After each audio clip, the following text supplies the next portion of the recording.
So I'll do a quick review and then we will and probability density functions.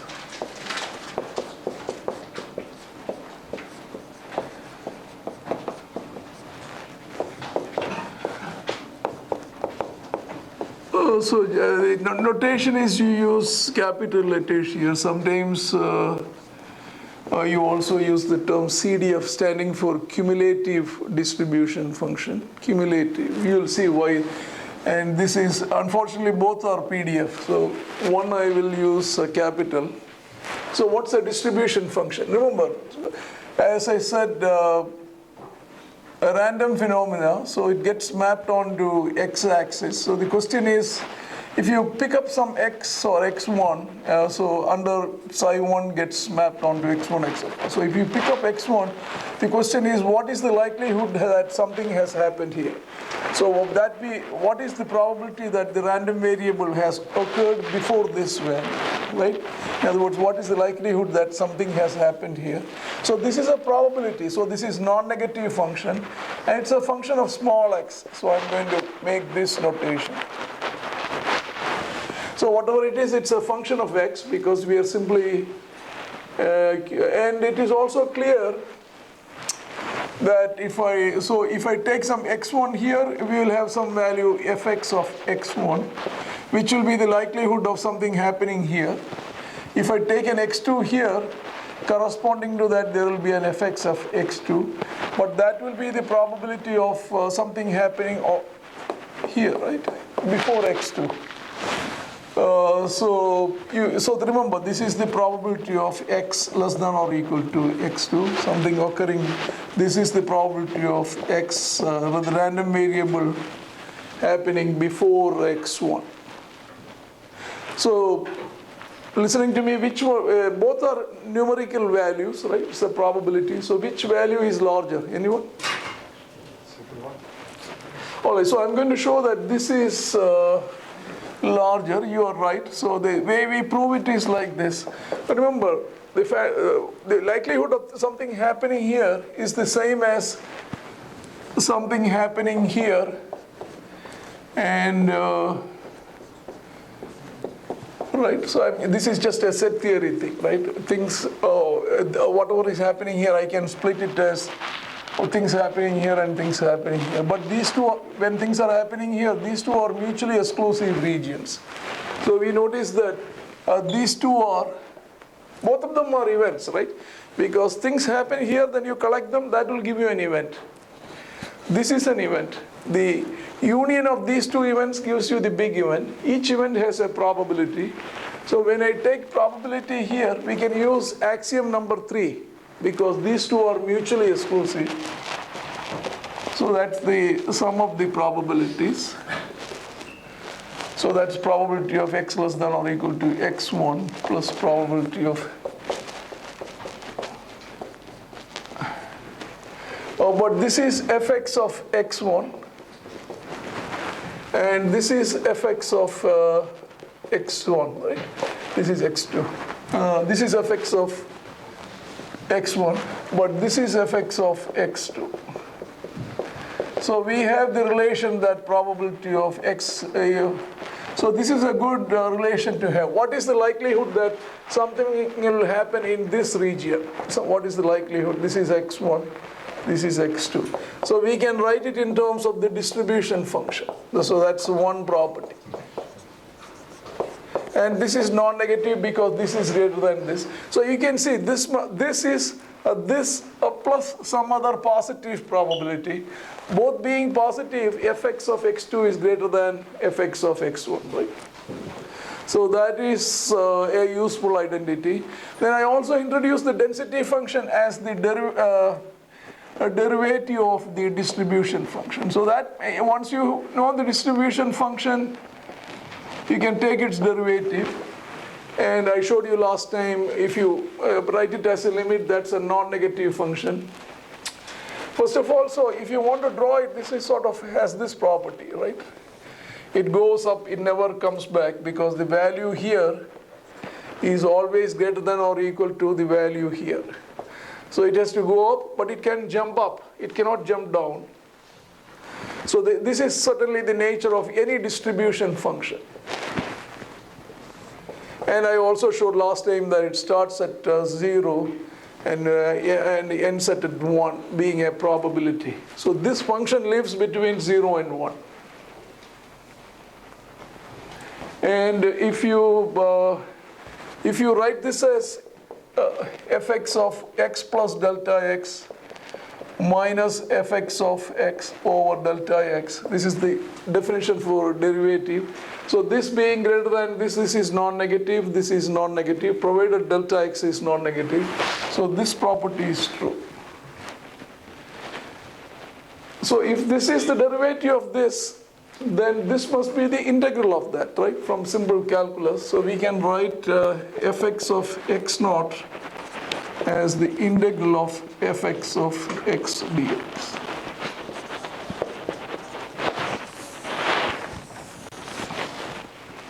So that also allows us, you can see this, you can write it as integral from minus infinity to x2 fx of x dx minus infinity to x1 fx of x dx. So this is going to be x1 to x2 fx of x dx. So if you take the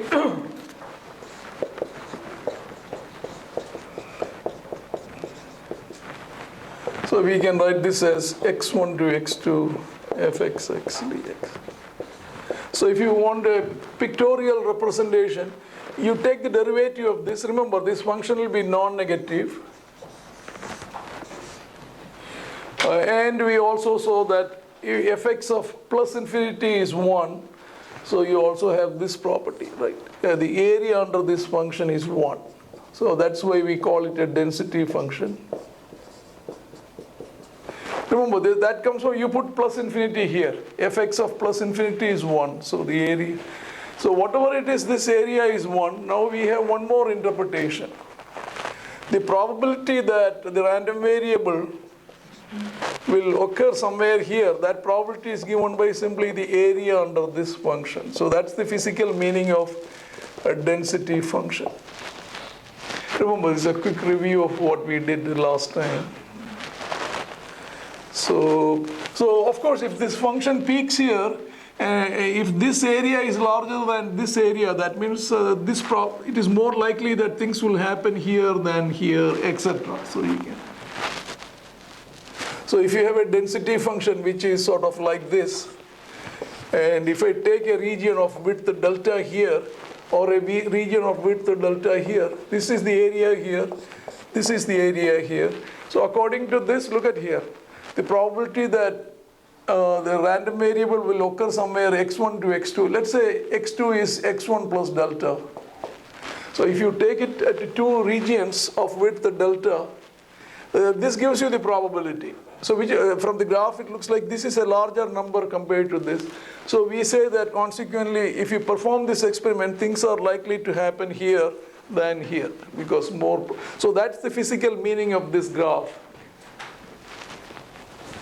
All right, so read up on this. So what's the next big topic? Next big topic. So if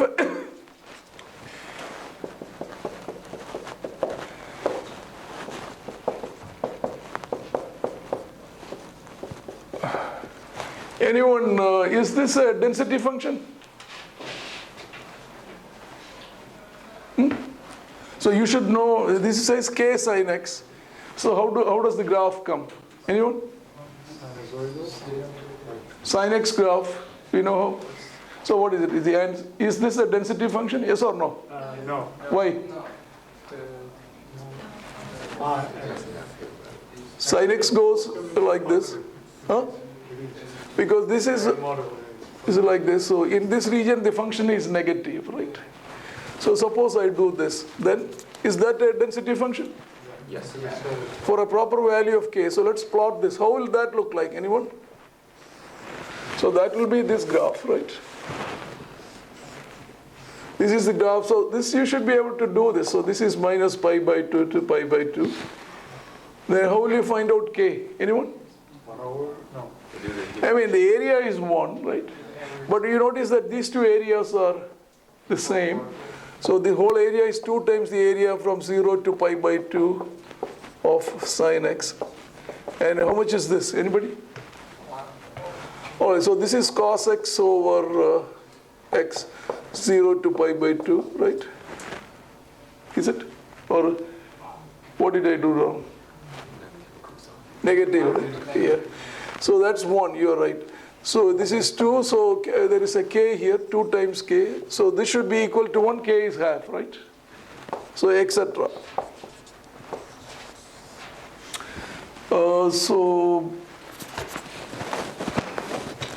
And here, if looking at this density function, where are things more likely to happen? Towards this edge or in the middle? Edge.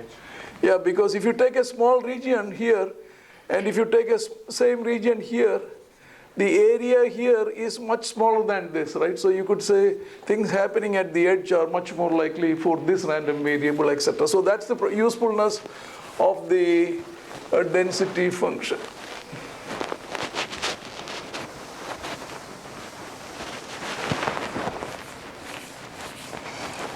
And as I said, the distribution function is also another property that I reminded you last time was the distribution function is right continuous.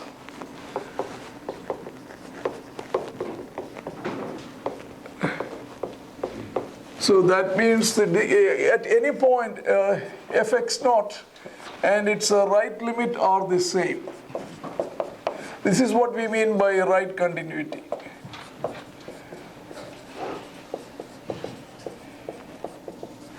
So that means the left limit may or may not be equal. So of course, if the distribution function is like this, there are 3 limits. So the value from here, this is the left limit, this is the right limit, and this is the value of the function. The value of the function is always equal to this one. But the left limit may or may not be. In this case, the left limit is equal. Here is a case. So this is the right limit. But we know that that limit is the same as the value of the function at that point. But the left limit is here. So the left limit doesn't have to be equal to the right limit unless the function is continuous. Of course, if it is continuous, at that point, then all the 3 limits are equal. If it is not continuous, this is still true. Hello? He's in meditation, somebody here. And whereas the left limit doesn't have to be equal to the right limit. So what's the physical meaning of this? So we can do it here. So let me take this point to be x naught, and this to be x naught minus epsilon. So this will come fx of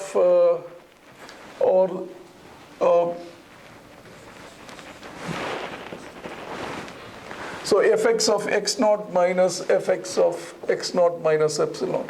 So remember, when I take the limit, what happens? When I take the limit, epsilon goes to 0. Remember, this point will approach this point. So this will become the probability of x equal to x naught because it's the minus and this, right? Whereas here this will be fx of x naught or x naught plus, which is the same, minus fx of x naught minus. You don't need this, so this is good. So if the left, this will be the left limit, right? So the left limit doesn't have to, if it is not equal to the right limit, there will be some value of the probability of x equal to x naught. So this also tells us that this physical jump is probability of x equal to x naught is fx of x naught minus fx of x naught minus. As I said, if the left limit is the same as the right limit, so in this case, the random variable never takes a particular value is 0 because there is no point where there is a jump. Whereas in this case, x naught is here. X naught is here. In this case, the random variable taking the value as x naught is not 0. because it's the difference of these limits. So let me show you this through a quick example.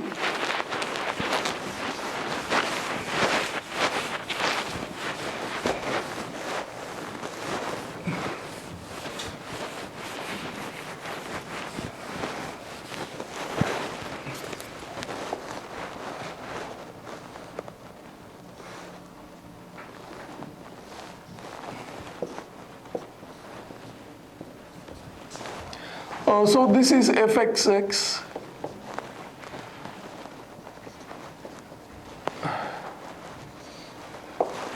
So p is of course 1 minus q. So this is a distribution function because all the properties are satisfied.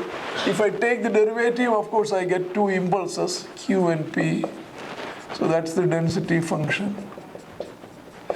So we know this is a discrete random variable because it just takes discrete values. You can see here, right? There is, and p plus q is 1. And if you do it from here, what is the probability of x equal to 1? So that's going to be from here fx at 1 minus fx of 1 minus. So we come here, fx of 1 is 1. If you come from here, that value is q. So 1 minus q is p, which agrees with here, right? So this is 1 minus q, which is p. Similarly, what is the value of x equal to 0? So that is probability of x equal to 0 minus, fx0 minus fx0 minus 1. So that's going to be q minus 0, so it's going to be q, etc. So if you are given this, you take the derivative. If you are given this, you take the integration. If you integrate this, look at this, 0, so the value is 0. Then a jump discontinuity will come. Then there is nothing more to integrate. Then after that, it will again flat, right, etc. Right? So this is, of course, the distribution function and density function of a Bernoulli random variable. So for binomial, so if x is binomial with parameters n and p, we know that the density function looks like this, right? So this is the density function, probability of x equal to k. So it's a distribution function, will be you integrate this. So integrating, there is nothing here, right? Then there is a small step, then nothing to integrate, another small step, nothing to integrate, small step.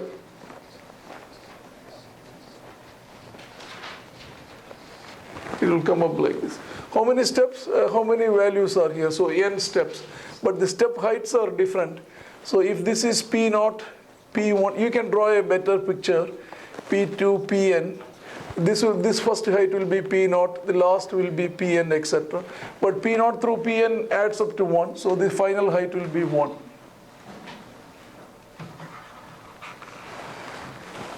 So as I said last time, if this is a density function, and you can see it's clearly a continuous function, so that belongs to some continuous random variable.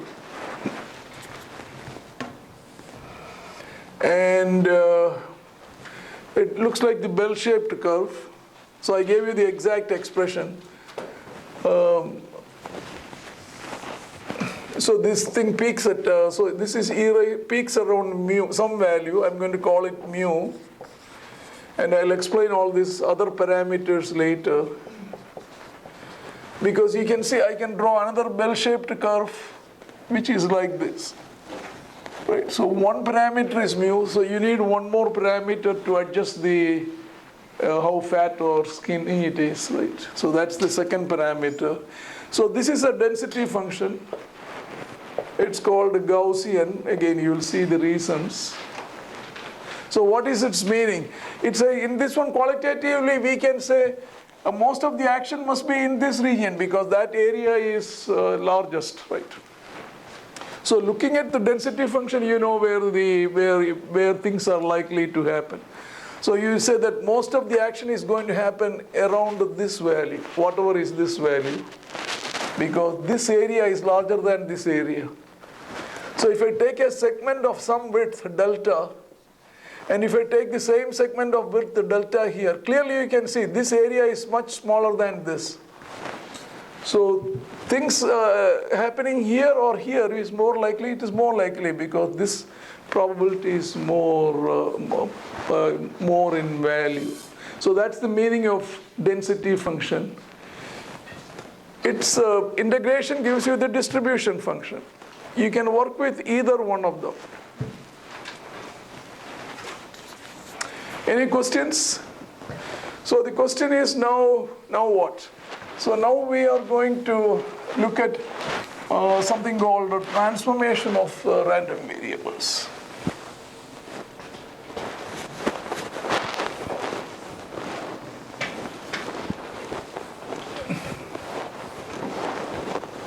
Any questions so far? Yeah, maybe the homework problem